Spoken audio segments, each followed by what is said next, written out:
Hello, my name is Starla Henderson and this is Fronterhouse Quilts blog.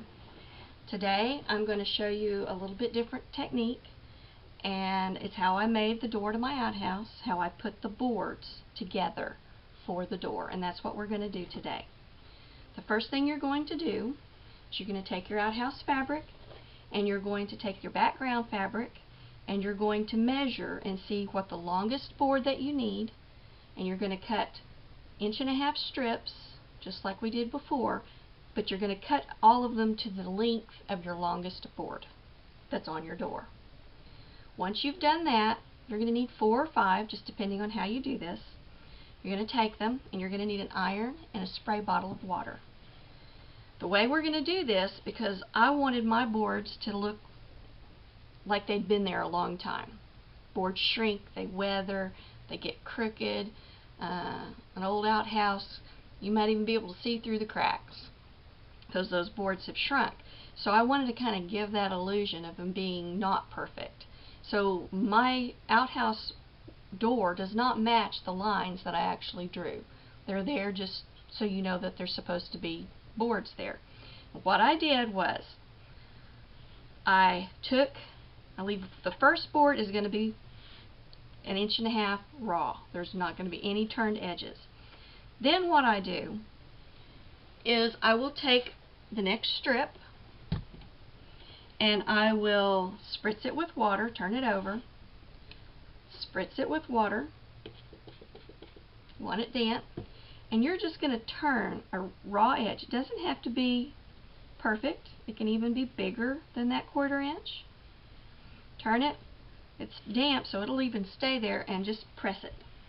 And that's going to be your finished edge. Instead of doing a needle turn, you're going to do it this way. And you're going to do that to all 3 or 4 of the rest of your boards till you have one finished edge and one raw edge. You're going to take your first board with the 2 raw edges, and you're going to take another board and you're just going to lay it on top of the first one. And you can make that board skinny, you could make it wide, you could lay it a little crooked. Play with it. It's your outhouse door. Make it however you want. You're going to pin that, and when I pin for something like this, I will pin a lot of times up, make my pins point up, and that way when I gather it in my hands, I won't get stuck.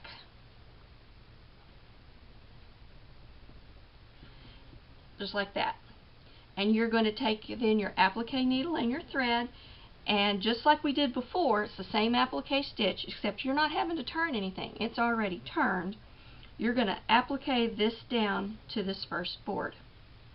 When you get done with that one, you're going to just do the very same thing with the next board, and you can make it crooked, straight, whatever, skinny, fat, and you're just going to keep going and adding boards just like that until you get a piece that is wide enough that is going to cover that hole in your outhouse wall.